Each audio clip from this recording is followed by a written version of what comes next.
Welcome to You, Me and IT, the podcast taking us behind the title of some of the leading individuals in the IT channel. I'm Karlton Gray, UK and Ireland Channel Director at Schneider Electric, and in each episode I'll be speaking to leading figures in one of the UK's most prominent industries. My guest in this episode is someone who's been a key figure in my development within Schneider and continued to grow and develop the new. And on a personal level, I'm proud to call this man a friend. Welcome Justin Ellis, Managing Director at Comms Express. Hello, nice to see you. No, nice to see you. I don't necessarily get to see you as much as I'd like to. I always start by asking about your journey. I think this is a big part of why you're here, but where did you grow up? What was I'm almost like your family life. It enables me to be a bit nosy as well, so I can ask questions that I want. Some of this you will have heard. Yeah. I grew up with my mum and dad and my brother and sister in a little village in deepest Essex called Wethersfield, which the highlight of, we had an American Air Force base in the village that was always great to visit. Pretty good childhood, worked on farms in the summer, went to school in Braintree and college in Braintree, and then... What did you study at college? Well, I did a BTEC Business and Finance course, but I dropped out early in the second year. So did I. Yeah. Because, I needed to earn some money. Okay, so that's similar to me. My mum put me in Kelly's recruitment, for anyone that remember that. Then I was, like I said, photocopying for a long time. Did you go to any further education after that, or was it just a case of... No, just wanted to get a job. Okay. So did various jobs. Worked in Tesco's, worked in newsagents, worked in a market stall.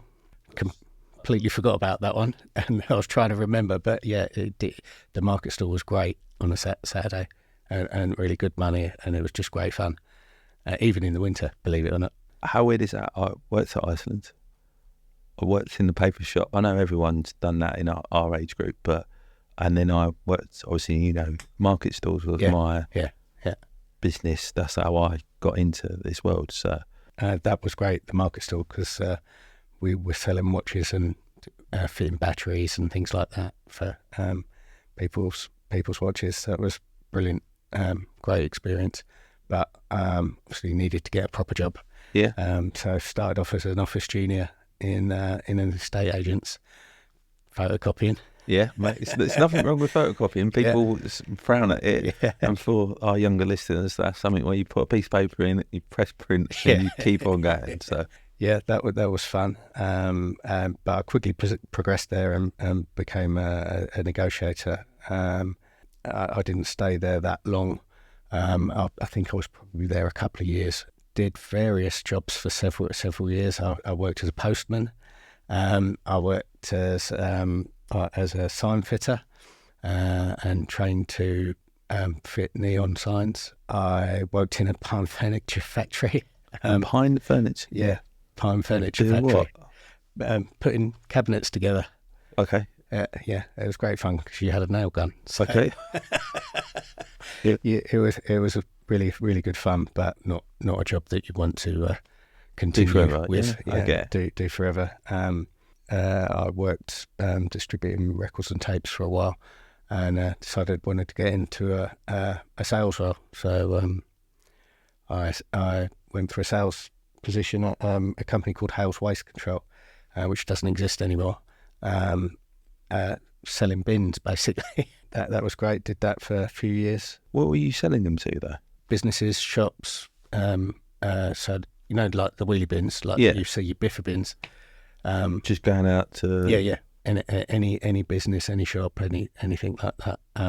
Selling them either a bin or a skip or a big container. Was that before? I'm going to ask because I know bits and pieces about you. Was that before or after like the festival bit? That was before. Okay. Because we got involved with the V Festival at Highlands Park in Chelmsford, because I was working at the Chelmsford depot.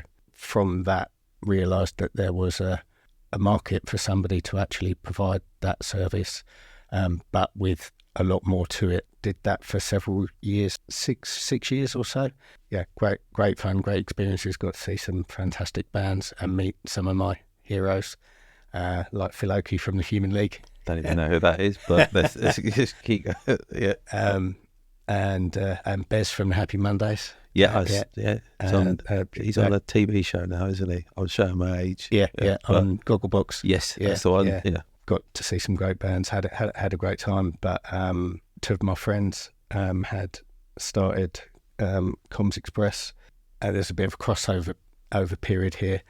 So a couple of us lived together, and so Comms really started from making network cables, making custom length cables, and we used to sit at home on the sofa watching telly, making cables and testing cables, and we often had to rebuild some of the cables because one of my friends was colourblind. So, okay, that's great. Obviously not a great thing when you've got 8 different colour cables you're trying to put in the right sequence.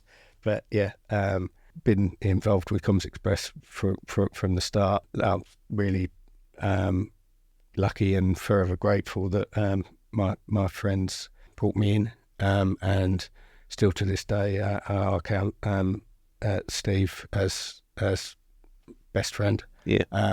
Everything I've got and I've built has been because he gave me the chance. He's a good guy, to be fair to him. Yeah. Like, name check Steve. Great guy. Yeah. He'll love that as well. Because and we still talk most weeks. We go out and have something to eat, have a chat. But Steve took a back seat. Yeah. 6 years ago now. So we've been on a bit of a journey since then. And obviously we've had COVID in that time as well, which has put a bit of a spanner in the works. But I started just literally working in when I back into Comms Express full time, because there was a period where I was off on the festivals. Yeah. And then back on Comms Express full time, and was kind of just taking calls and processing orders and stuff. So people that don't know, what do Comms Express do? The tagline kind of says it, delivering IT fast. So we started based around structured cabling. So cabling, cabinets, the network in your office or your home or whatever, around that core, and then built with everything that then bolts onto that. So your switches, your routers, servers, monitors, PCs, screens, all of that, and it's just grown and grown and grown. So you started obviously just, I suppose when you say you just answering the phones, but there wasn't a lot of you. No, 3 initially. Then there was 5, 6 when I was back full time. I think there were 6 or 7 of us. We went up to at one stage about 50, and we're at 36, I believe, at the moment, employees. You've got 36 employees, but you're, if not the biggest partner in the UK for APC, Schneider Electric. That's phenomenal. Sometimes I don't think you see that you're just day-to-day running a business, but for us it's so important to be close to you guys, I'd say, because you do make a difference and you make a massive impact to our number as well. So and this is why it becomes a bit weird, because I've known you for so long and we've spoken about loads of other bits and how you've climbed the ranks almost through Comms Express. So I've sort of, it's taken me a lot longer to get higher, but I've sort of climbed up and we've had those conversations. When you was it product manager? Or operator? What is it? Yes. When I first came into your office? I think I was operations and product manager or something like that. Yeah, words to that effect. So I've got again a little story about this. So I came across from Midwich, as you know, but before I left Midwich, I was a big lad. I'm still not a whippet, but I was a big lad. But I went on this journey with a friend of mine called, I think you won't mind me saying GP, like a guy called Greg, and we went swimming all the time. Like in the mornings, I didn't have his number, I didn't have my number, so I got in the best shape of my life today, like to go in. So I walked into your office. The first thing after me thinking I look fantastic. Like, I had a suit on this, and you told me basically, don't wear a suit in it. You're making the place look messy. Don't wear a suit again. And I didn't even know you. So I was panic stations thinking I've upset basically the main person at activity. So, but yeah, so I apologize. I just thought I'd share because I think you are true to who you are. You're not Comms Express, in my view, on boots and shirt and tie. Yeah, no, but we never have been. But what you're good at is getting the right people in the right places to drive that business and move forward. Do you know what I mean? Like, yeah. It's so weird from when I bring people over to come and meet comms, or Laurie does, and they have an expectation of what a business should look like. Yeah. And then they're like, how does this generate what it does? How does they grow so much? How do they lead so much? And I'm like, yeah, I think a lot of luck. Yeah. And starting the website at the right time. I think that's mainly where it comes from, but particularly with APC, it was something that I really wanted to do. There was a lot I could see really good potential with it, and we started with David Terry as our account manager. Yeah. Then had a few other people before you came along, and we grew. But that's the point where we really changed things up, and really kicked off with APC, and it was through us working together, and really trying to push things forward that we ended up stocking what we do. So you're now obviously managing director for that. So I suppose that comes with its own challenges, like from a people management perspective, like. I suppose, how do you structure that? How do you bring the right people into your business, and what are some of the obstacles that brings with it? It's really difficult now. It's more difficult now to find the right people. There seems to be a much smaller pool of candidates. It's difficult to get them in, really, and with everything that's going on in the world with all the cost of living and everything like that, everything's more. Yeah. So it's a real juggling act, but I believe we've got the strongest team at the moment than we've ever had.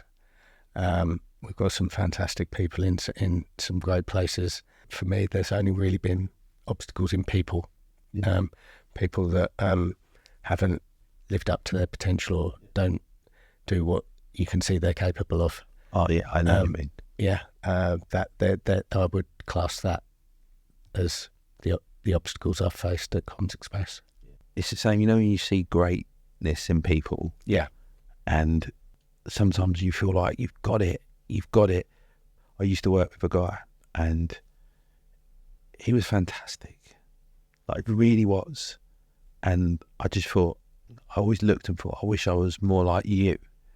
And he just never stepped up to where I thought he could be. And and that was like growing up. Like, it was like, you're amazing. It's first to use computers, first to do, like, for us.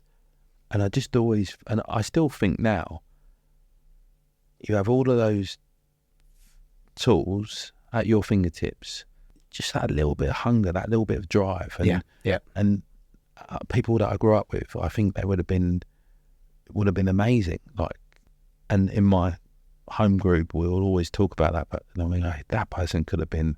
Like, but it's just like sometimes, and maybe it's a lot of luck from our parts, like you said. Yeah.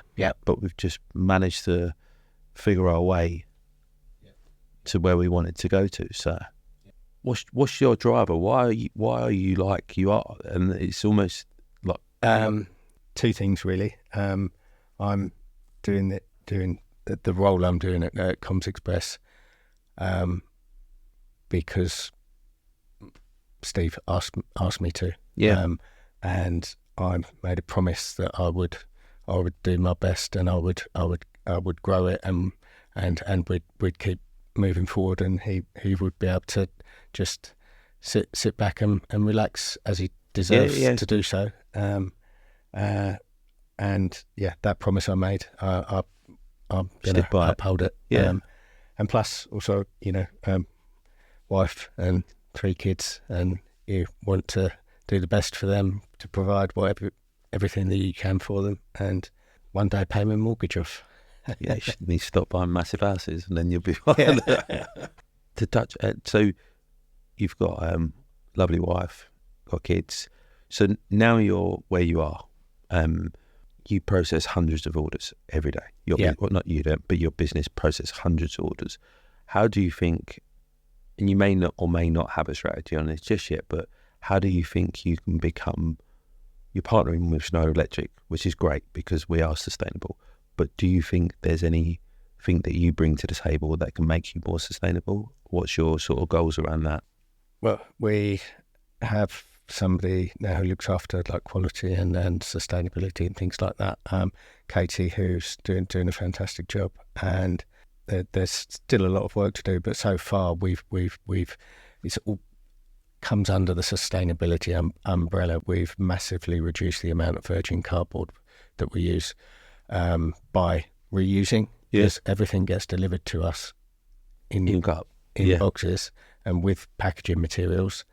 And that was all basically being baled and recycled, but there's still factors like transport and things like that that comes with that. Now we reuse, and that's hugely reduced the amount of virgin cardboard. We're in the process of removing plastics from all of our own brand products. We went paperless in our systems. So everything is electronic now. And you as a photocopier, you've just basically put your foot on the neck of all us photocopiers out here. It's just not good enough. But so what's your definition of personal success? Not really a question I've ever really thought about. The only thing that really springs to mind that when I became the MD of Comms Express, my mum wrote me a card to say congratulations and how proud her and my dad were of me, which I think that was the that's the high point. I think that was very emotional, and that made me feel like I've done really well. That's lovely, because I'm very similar in the sense that my mum is that champion. And by the way, the reason why I say that as well is that, don't you find that you're always driving to get that by not showing out, but sometimes you want people to see that I'm being successful, and you're almost peacocking, trying to show people that you're successful until the right person says. It doesn't always mean anything from some. It's the people that really matter, that where it means something to you. But is that that competitive nature? I bought, when I got my job at Schneider, one of the first things I really enjoyed doing was driving back to my old firm to pick up one of my mates. I didn't really need to pick him up because I had a Range Rover. But what I mean is I did that, but it was almost about trying to impress everyone constantly. And it was almost like that wasn't a nice way to be, because it was almost like I wasn't enjoying that. I was enjoying it, but you don't necessarily enjoy the journey that you're on, because you're always trying to strive for more. But then actually, as long as you're doing the right thing around the people that actually matter and they're still happy, do you know what I mean? That's the only thing that really matters, I think. So you don't need to have the big because I was saying my brother is a fantastic guy, but he says to me, "Oh, look at your life and this, that, and the other," and I'm like, in my head, I'm like, but your life's fantastic as well. Like, he is, some of the stuff that I can do, he may not be able to do, but some of the stuff he does, I'm like, I wish I could do that. And it's almost like whatever makes you happy ultimately is the best part of life. Think back years ago, mid 90s, starting a career in sales again, and I wanted to, I wanted to do well. I wanted to have that, BMW or Mercedes or something like that, and that would show that I'm doing well. I never really got that, and I was always happy, like you referred to earlier, the car that I had, but I was never bothered really by cars. It was just a means to get from A to B for me. I still kind of treat them like that, because my dad moans every time he gets in my car because it's full of rubbish. But I say it's better to throw it on the floor than out the window. So environmental, yeah. But that kind of stuff never really bothered me. But I know there was a point where that's all I wanted. Everything in the world seems to be, you need to have this, you need to provide this, you need to provide that. And if we drill it down to what we want, really, really want, when we grew up, was the adoration of our parents. Yeah. And there was no monetary value in that. Nowadays, people just think, I have to get to here to show that I am doing well. People are patting me on the back. People are doing this. But they don't realise some of the people that are actually doing well are jealous of the people that have nothing but a good family around them, or love, or care and kind. And I think that whole social media culture of, like, this is what you should have, this is what you should look like, all of that, I don't think is necessarily a good thing, especially for our kids' futures and their mental health. It's a false economy, isn't it? Yeah. Looking around and going, I need this to be cool. Yeah. Like, you don't. You just need to be yourself. Yeah, be yourself and be humble, be kind, be loyal. Yeah. Be kind is the mantra that I think you should always lead with. So yeah. And like I said, different strokes for different folks. Yeah. Some people like that lifestyle, and you can't. Yeah. My oldest son Luke is 32. My daughter Megan is nearly 17, and Ben is 14. And I just think, wow, where did that time go? It's weird because not your big son, but I remember in Liverpool Street, I was talking around like education and asking him for advice about how I would bring up my kids and what do you do? What do you try to do? And you were like, we give up certain things to enable our kids to get different lessons or whatever it may be. That was before you were the boss of MD or whatever. But what do you want to achieve for you to ultimately go, right, that was career success? Is it just that common, or is it? What I really want to do is to get the business to a certain level of turnover to get us to that peak of doubling our turnover. I think that's I'll feel like I've achieved then. Yeah, I think it's a tough task, but yeah, I would say you got the right people. We've always tried to have that friendly, sort of more family sort of atmosphere. We want everybody to just come to work, enjoy what they do, hopefully have a bit of fun along the way, and do well.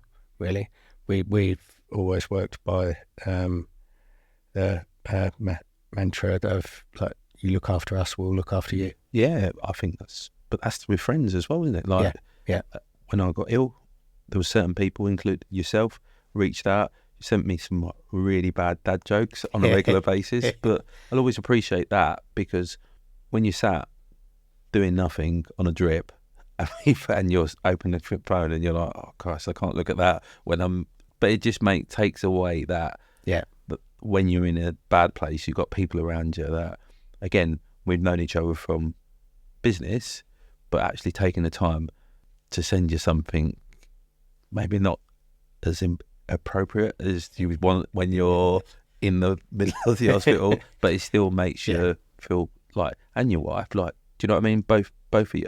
I always ask it, what 3 words would you say people would describe you as, and what 3 words would you describe yourself as?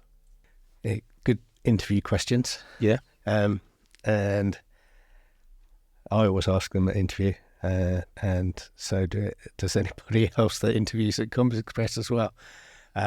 So I'd like to think hopefully the first one people would say is loyal, kind, and generous. Hopefully. Yeah. And what would you say about yourself? Crikey. Laid back, generous. Yeah, that's fine. By the way, I wouldn't say you're laid back either. Yeah, like I'm pulling the china shop with me sometimes. Adaptable. That's a good word. Okay. Yeah. I need to get thesaurus out to go right. Adaptable. I've not asked anyone this. What would you say about me?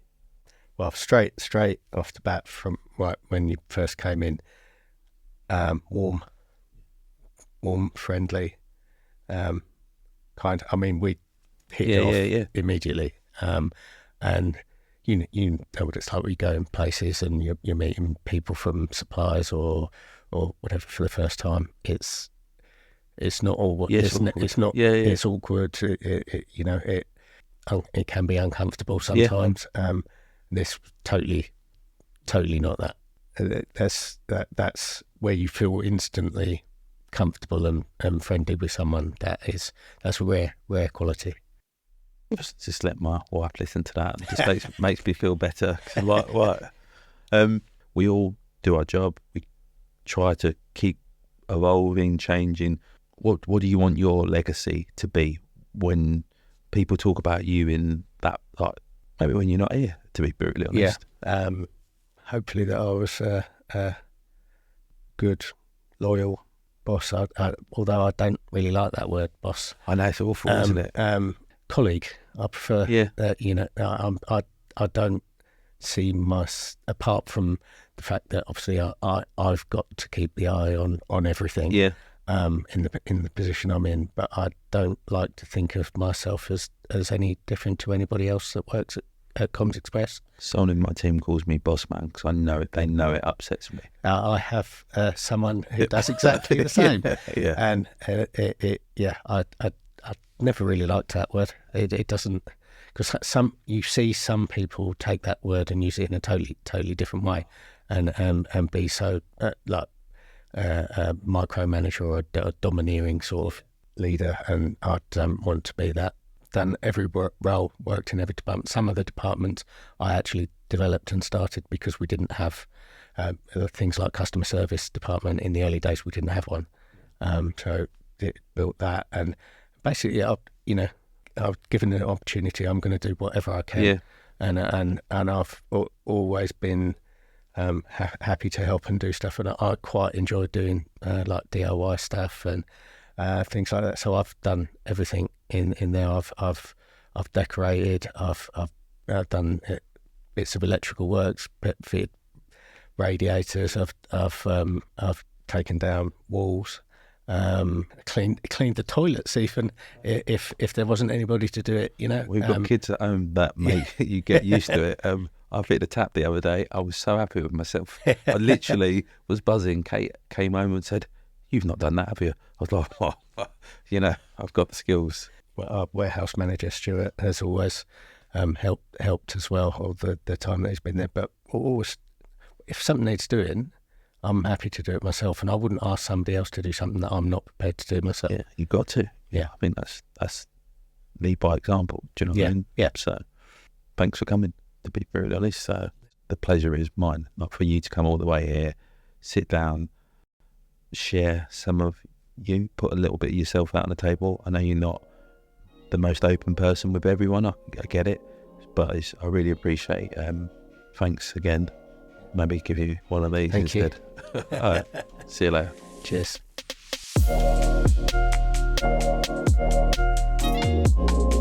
Why the hell do you support Arsenal? What possesses you to? But when I was a kid, it was Ipswich, Arsenal or Spurs, and Arsenal were the team. Poor timing. Poor timing.